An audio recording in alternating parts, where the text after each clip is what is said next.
you how to make pizzelles. Pizzelles are a traditional Italian cookie that look a little bit like a waffle. Pizzelles originated in the Abruzzo region of Italy. That's in the south central area, pretty close to where my family came from. The ingredients for pizzelles are pretty simple. All we need is flour, sugar, baking powder, anise extract, eggs, and margarine or butter. This is the Pizzelle iron. It's pretty cool because it looks like a miniature waffle iron.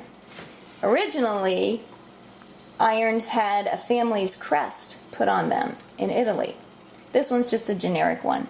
What I've done is I heated it for about 15 minutes and I brushed a little bit of vegetable shortening on it to keep it from sticking when we put the cookies in. Right now we're going to close it back up and let it stay hot until we're ready to use it. Okay, we're going to start with the eggs, and I'm just going to break 6 eggs into my large mixing bowl. And 6. Okay, now I'm just going to whisk the eggs together just to get them all scrambled up so that there's no differentiation between the yolk and the whites anymore. I'm actually doubling the recipe today because we can never get enough pizzelles at our house. Okay, after the eggs are beaten, I'm going to add 1.5 cups of sugar.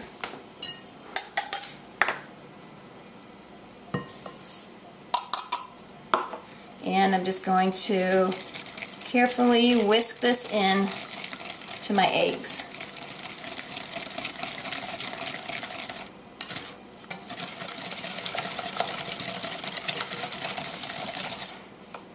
Alright, that looks pretty good.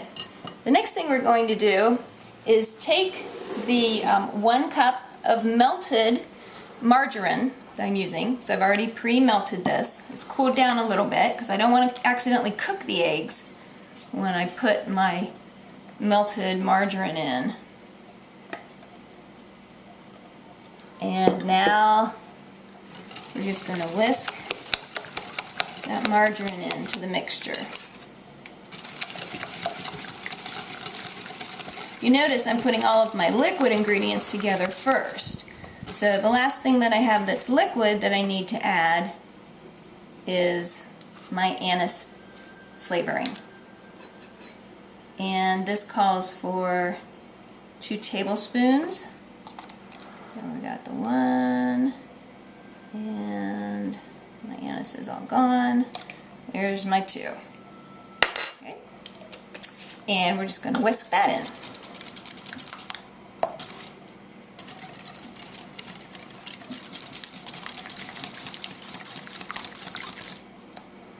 Okay, we'll set this aside and start on our dry ingredients, which is only 2. Remember, we've got our flour, and I've pre-measured my 3.5 cups of flour.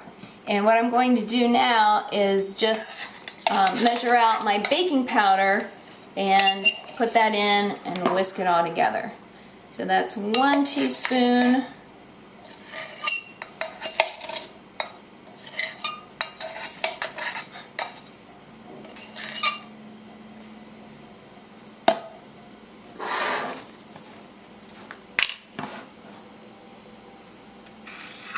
Two,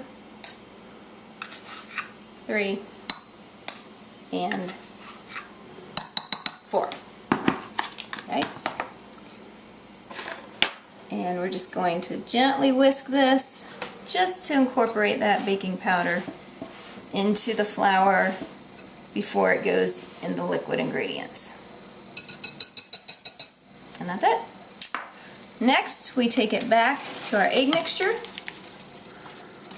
And we'll go ahead and gradually whisk in. You can see it takes a little bit of whisking to incorporate that.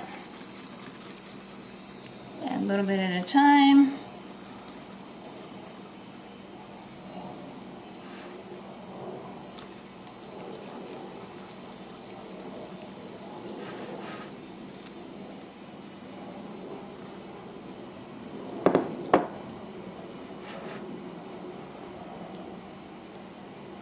Kind of looks like nothing's happening, but it really is down in there. Gently so it doesn't all splash out of the bowl. And this becomes a pretty firm batter once it's all blended in. And then once this loose flour is mostly incorporated, I'll really be able to put some muscle behind the whisking and really get that flour blended in well.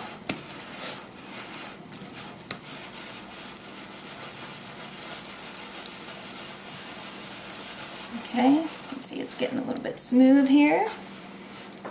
Whisk around, make sure that I get everything off the bottom. There's no loose flour left. You can kind of see the texture and consistency of the dough now.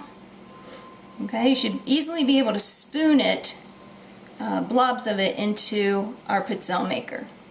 So I'm just going to clean off my whisk and get my spoon ready, and then we'll start baking. Okay, our batter's done and we're ready to actually cook our pizzelles. So I'm going to go ahead and open the iron, and I'm just taking a teaspoon from my regular silverware set, and I'm just going to scrape up a little dab, and I'm going to use my rubber scraper and scrape it right into the center of the pizzelle maker. Now, because this has been freshly oiled and it's also really hot, the instructions for the maker say to throw away the first two pizzelles. So we'll see what they look like after they're done baking in 30 seconds. Okay, our 30 seconds is up. So I'm going to lift. Okay, and you can see that I can put a little bit more batter in the next time. They're just a little bit small, but I'm able to just pick them up off the maker and put them on the cooling rack. Just like to have something to kind of help loosen them a little bit.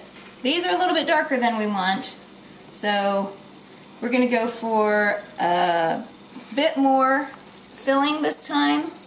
See if we can get the full size without it overflowing. And then this set should be a little bit lighter than that one. 30 more seconds. Right. Here we go. You can see one has stayed on the bottom grill and the other one has stayed on top, which is not a big deal. So you just have to get something to loosen them before they continue cooking too much, and that is what our pizzelles should look like. Now it's just a matter of doing the same thing for about 30 more times and then we'll be done.